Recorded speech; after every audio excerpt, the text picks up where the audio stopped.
السلام علیکم ورحمۃ اللہ وبرکاتہ۔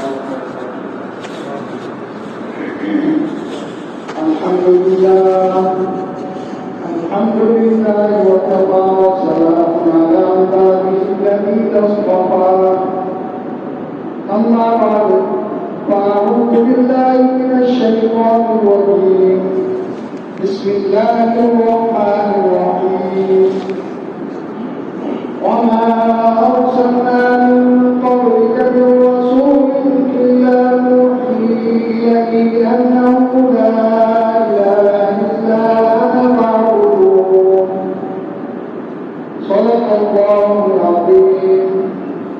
اللهم صل على محمد وعلى آل محمد كما صليت على إبراهيم وعلى آل إبراهيم إنك حميد مجيد۔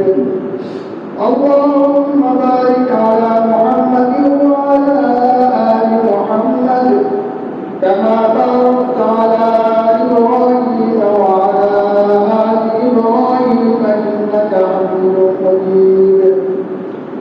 سبحان ربك رب العزة عما يصفون وسلام على المرسلين والحمد لله رب العالمين۔ میرے انتہائی قابل قدر ساتھی کرام، میں نے آپ کے سامنے سورہ انبیاء کی ایک آیت تلاوت کی ہے۔ اللہ رب العزت سے دعا ہے کہ اللہ پاک اس کا صحیح مفہوم مجھے بیان کرنے کی اور پھر ہم سب کو عمل کرنے کی توفیق عطا فرمائے۔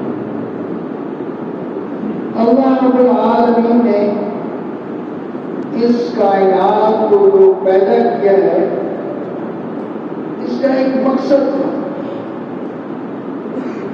اور اس مقصد کے لیے اللہ نے یہ کائنات پیدا فرمائی۔ حدیث قدسی ہے، اللہ تعالیٰ فرماتے ہیں میرا ارادہ ہوا کہ میں آپ کی پہچان کراؤں، اور پھر میں نے یہ کائنات جو ہے نا قابل وجود میں لایا، اس کائنات کو میں نے تخلیق کیا۔ تو وہ کہ کائنات کا مقصد یہ ہے کہ اللہ کی پہچان۔ اللہ تعالیٰ نے سورہ آل عمران میں خود بیان فرمایا ہے۔ اللہ تعالیٰ فرماتے ہیں ان فی خلق السماوات والارض واختلاف الليل والنہار لآیات لأولی الالباب، کہ آسمانوں اور زمین کے پیدا کرنے میں اور رات اور دن کے مختلف ہونے میں مختلف نشانیاں ہیں، لیکن عقل مند بھی۔ وہ عقل مند کون ہے؟ اللہ تعالیٰ نے خود پہچان کراتے ہیں۔ الذین یذکرون اللہ قیاما وقعودا وعلی جنوبہم، وہ ہر حال میں اللہ کو یاد کرتے ہیں، ہر حال میں، چاہے وہ کھڑے ہوں، بیٹھے ہوں، لیٹے ہوں، ہر حال میں اللہ کی یاد ان کے دل و دماغ میں ہوتی ہے۔ اور وہ عقل مند جو ہیں وہ کیا کرتے ہیں؟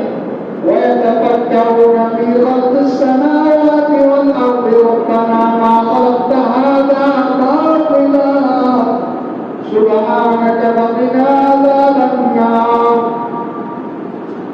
وہ عقل مند جو ہیں وہ زمین و آسمان کی تخلیق میں فکر کرتے ہیں، سوچ و بچار کرتے ہیں، اور پھر وہ اس نتیجے پر پہنچتے ہیں، کہتے ہیں ربنا ما خلقت هذا باطلا، اے ہمارے رب آپ نے ان کو بیکار پیدا نہیں کیا، سبحانک، اور آپ کی ذات کو ہے پاک، آپ کی ذات سے کوئی دایانی کام متصور نہیں ہو سکتا، آپ کا ہر کام جو ہے وہ حکمت سے لبریز ہوتا ہے۔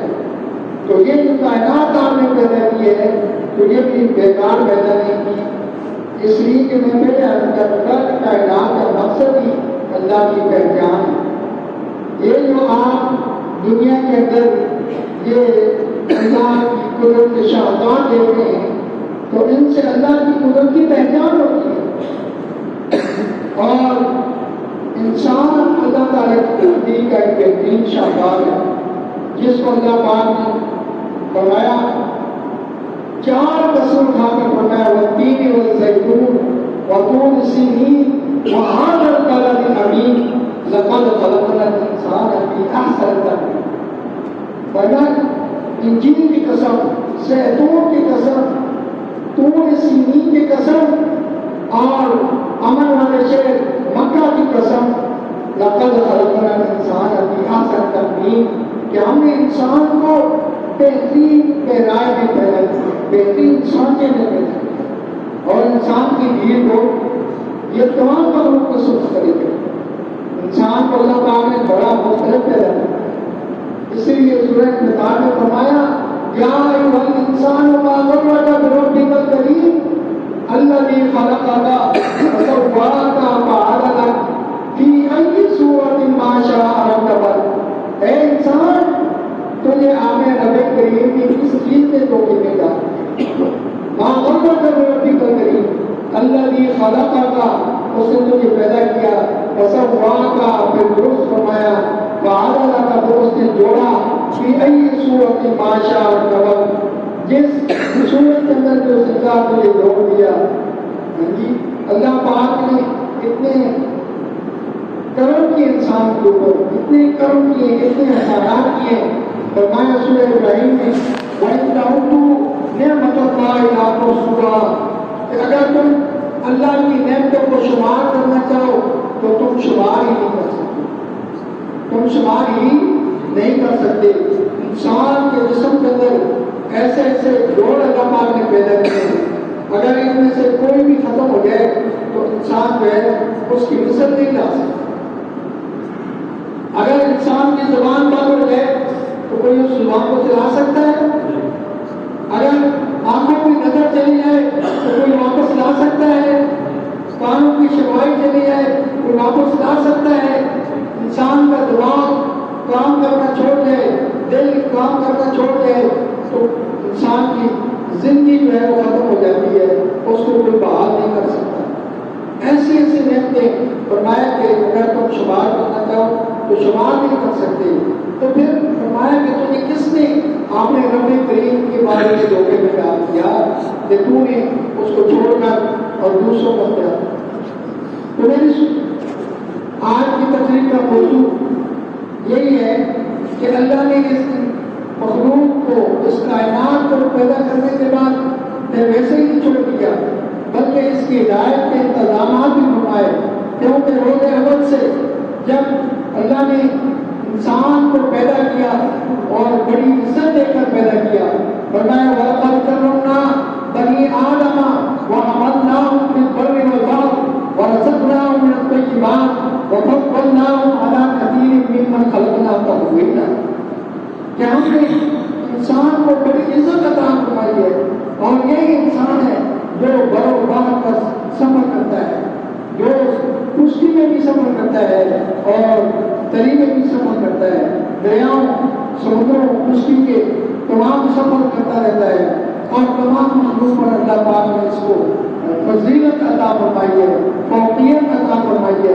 لیکن اسی انسان کا دشمن بھی ساتھ پہلے دن سے پیدا ہو گیا جس نے ہمارے باپ آدم علیہ السلام کو سجدہ کرنے سے انکار کر دیا اور ان کی فضیلت کا انکار کر دیا. آپ نے آپ کو بڑا سمجھنے لگا. اللہ نے پہلے اس زمین کو آپ نے جنت سے نکالا اور جان کو توڑ قیامت تک اس کے گلے میں ڈال دیا اور وہ بھی اللہ تعالیٰ سے یہ وعدہ کر کے اترا تھا کہ میں ان کو چین سے نہیں بیٹھنے دوں گا، ان کی اکثریت کو گمراہ کروں گا. اللہ نے فرمایا جان جو کرنا چاہتا ہے کر دے، تو اپنے رشتوں کو دوڑا لے. تو جب دشمن ساتھ آیا تھا تو اللہ تعالیٰ نے پھر ہدایت کا بھی انتظام فرمایا. وَمَا أَرْسَلْنَا مِن قَبْلِكَ مِن رَّسُولٍ، کہ آپ سے پہلے ہم نے کوئی رسول بھی نہیں بھیجا إِلَّا نُوحِي إِلَيْهِ، کہ ہم نے ان کی طرف وحی کی لا الہ الا انا فاعبدون، کہ میرے سوا کوئی معبود نہیں، بس میری ہی عبادت ہے۔ تو وہ ہے کہ انسان کو اور جنوں کو یہ وہ مخلوقیں جو مکلف ہیں، ویسے تو شعور والے جو مخلوقیں تو تین ہیں، جن، انسان اور ملائکہ، لیکن ملائکہ جو ہے وہ ایسی مخلوق ہے کہ جو معصوم ہے، جس مقصد کے لیے اللہ نے پیدا کیا وہ آپ نے اس مقصد کے اندر پوری طرح لگے ہوئے۔ ان کے بارے میں اللہ تعالیٰ فرماتے ہیں لا یعصون اللہ ما امرهم ویفعلون ما یؤمرون، کہ وہ اللہ کے کسی کام کی نافرمانی نہیں کرتے اور جو ان کو حکم ہوتا ہے وہ نہ بھی کرتے۔ جس فرشتے کو اللہ نے رکوع کے لیے پیدا کیا وہ پیدائش سے لے کر قیامت تک تو رکوع کے اندر ہے، جس کو قیام کے لیے پیدا کیا وہ قیام میں ہے، جس کو سجدے کے لیے پیدا کیا وہ سجدے میں ہے۔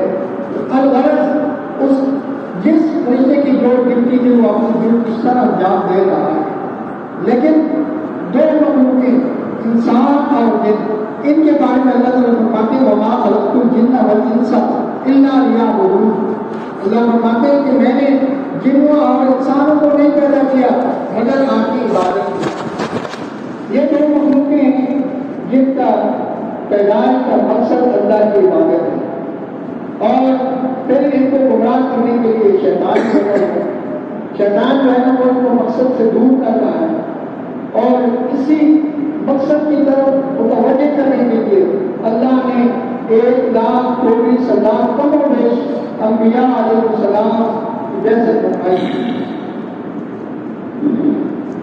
بالخصوص حضرت نوح علیہ السلام سے یہ سلسلہ شروع ہوتا ہے۔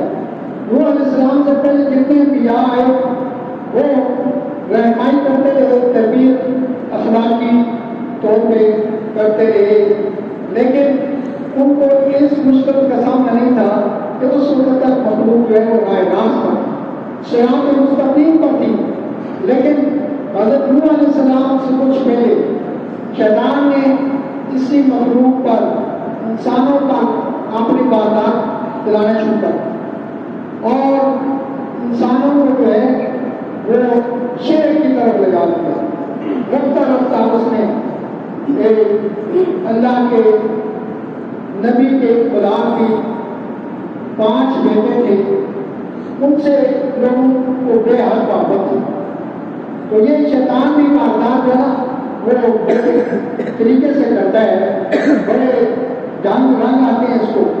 اس نے جو ہے سب سے پہلے ان کو کہا کہ ان تصویریں بنا لو، ان کے ساتھ میں محبت کی، کرتے کرتے کرتے کرتے یہاں تک کہ ان کے پیروں سے بت بنوائے اور پھر ان کی پرستش شروع کروائی، اور پھر وہ وقت آیا کہ جب پوری طرح شرک میں وہ لگ گئے تو پھر اللہ پاک نے نوح علیہ السلام کو مبعوث فرمایا۔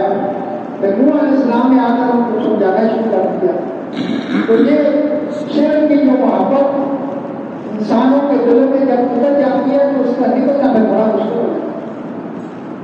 پھر یہ بڑے گلے بہانے ڈھونڈتے ہیں، بڑی حکمیں کرتے ہیں، لیکن نوح علیہ السلام نے بھی اللہ کا پیغام پہنچانے میں کوئی کمی نہیں چھوڑی۔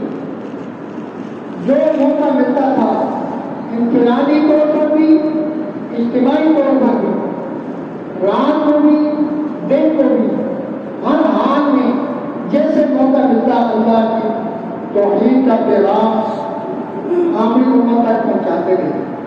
خود اللہ تعالیٰ فرماتے ہیں قال رب إني دعوت قومي ليلا ونهارا فلم يزدهم دعائي إلا فرارا وإني كلما دعوتهم لتغفر لهم جعلوا أصابعهم في آذانهم من الصمت۔ اللہ پاک فرماتے ہیں کہ نوح علیہ السلام نے عرض کی کہ یا اللہ میں ان کو رات کو بھی دعوت دیتا رہا، دن کو بھی دعوت دیتا رہا، لیکن نتیجہ کر کے مجھ سے باتیں ہوئی، اور میں ان کو اجتماعی طور پر بھی، انفرادی طور پر بھی، لیکن یہ نفرت میں آپ نے چہروں کو مجھ سے چھپاتے تھے، آپ نے انہیں کانوں میں دوست لیتے تھے کہ کہیں ہمیں نوح علیہ السلام کی آواز نہ پہنچ جائے، کہیں ہم نوح علیہ السلام السلام کو دیکھنا دیں. اللہ کے نبی کی زیارت جو ہے وہ ایک بڑی خوش قسمتی ہوتی ہے. اللہ کے نبی کی زیارت جو ہے وہ بھی ثواب سے خالی نہیں ہوتی ہے. اللہ کے نبی انسانوں میں سب سے خوبصورت ہوتے ہیں، لیکن شرک کی دلدل میں پھنسے. جب ان کی کانوں پر اور ان کے دلوں پر موت لگے، جب ان کی آنکھوں پر گمراہی کے پردے آ گئے، ان کے دل ہدایت قبول کرنے سے معروف ہو گئے، تو پھر وہ اللہ کے نبی سے جو مخلوق میں سب سے خوبصورت ہے ان سے نفرت کرتے، چہرے ڈھانپنے لگ گئے، کانوں میں انگلیاں پھونسنے لگ گئے کہ ہمیں کہیں آواز نہ پہنچ جائے، ہم کہیں ان کو دیکھ نہ دیں. تو ایسی بدقسمتی پھر یہ وقت بھی آیا کہ اللہ تعالیٰ نے نوح علیہ السلام کو فرمایا، بلکہ اس سے پہلے نوح علیہ السلام اتنے مایوس ہوئے کیونکہ معمولی دورانیہ نہیں تھا آپ کو سمجھانے کا.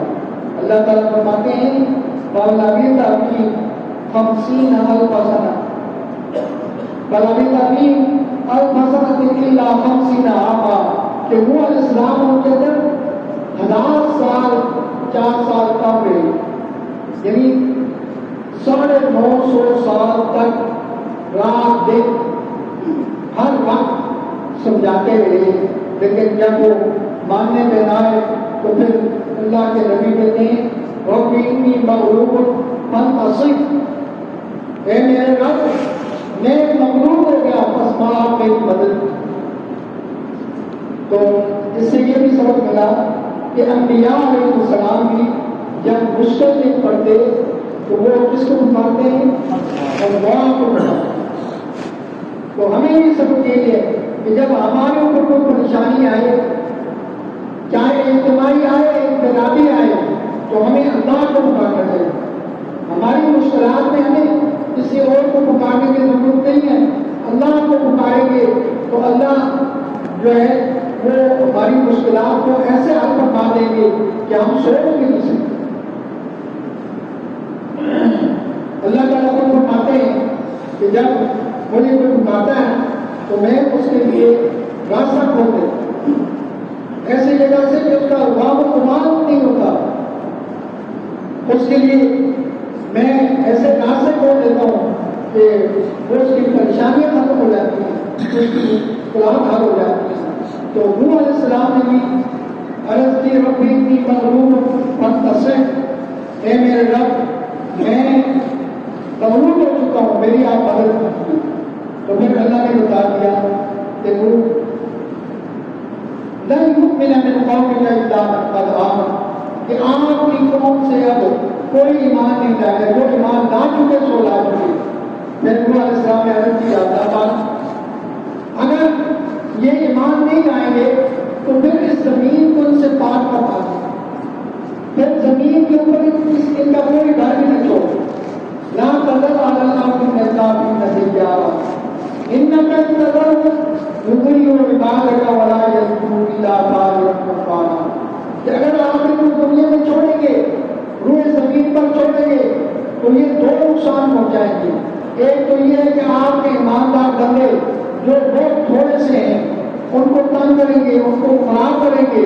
اور دوسرا یہ ہے کہ ان کی نسلوں سے آگے جو ان کی اولادیں پیدا ہوں گی تو ظاہر ہے وہ بھی ماننے جائیں گے، وہ بھی جہنم کا ایندھن بنیں گے. تو لہذا ان کو ختم فرما دیجیے تو تاکہ دونوں نقصانوں سے بچا جا سکے، نہ تو یہ ایمان والوں کو خراب کر سکے اور نہ ہی جو ہے یہ ان سے آگے اولادیں پیدا ہوں اور وہ جہنم کا ذریعہ بنے. تو پھر اللہ تعالیٰ نے ان سب کو بھر کے آگ کیا، وہ سب جو ہے پانی میں ڈبو دیے گئے. اور پانی میں ایسا آیا جو نیچے سے بھی آیا اوپر سے بھی آیا. اللہ کا فرمان کہ کل تقل بار والا امر کا گزر، اور پانی جو اللہ کی منشا تھی اس کے مطابق وہ پانی جو ہے وہ پہنچ گیا. اور جب یہ گھر کے آگ ہوئے تو اس وقت اللہ پاک نے نوح علیہ السلام کو اور ان کے ماننے والوں کو فرمایا ہم نے آپ کی دعا کو قبول کر لیا اور ہم نے آپ کو اور آپ کے ماننے والوں کو نجات دی. اور وہ نجات کی صورت کیا تھی؟ کشتی میں وہ سوار ہوئے اور وہ کشتی جو ہے اس سیلاب کے دنوں میں پانی کو اوپر تیرتی رہی، اور جب وہ مقصد پورا ہوا ان کے غرق کرنے کا، تو پھر اس کے بعد وہی پانی اس کو زمین نے جو ہے وہ کھینچ لیا نیچے، وہ زمین نے، اور آسمان بھی جو ہے وہ تھم گیا، بارش برسنی بند ہو گئی، پانی زمین کے اندر چلا گیا، اور وہ کشتی جو ہے نوح علیہ السلام کی پہاڑ کے اوپر چلی گئی۔ اور اس کے بعد پھر اللہ نے دنیا کا نیا سلسلہ حضرت نوح علیہ السلام سے شروع کیا۔ نوح علیہ السلام کو اسی لیے آدم ثانی کہا جاتا ہے۔ نوح علیہ السلام کے بعد آگے جو دنیا شروع ہوئی وہ نوح علیہ السلام کے 3 بیٹوں سے شروع ہوئی۔ آپ کے ساتھ جو ایمان والے بندے آپ کے ساتھ جو نجات پا کے تھے ان میں سے کسی سے بھی آگے اولاد نہیں شروع ہوئی۔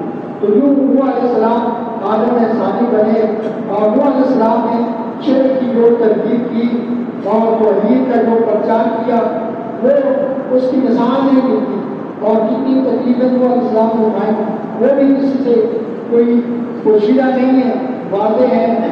اور اسی طرح سب انبیاء علیہ السلام نے اس مسئلہ توحید کے لیے اور اس شرک کے رد کے لیے اتنی تکلیفیں اٹھائی ہیں۔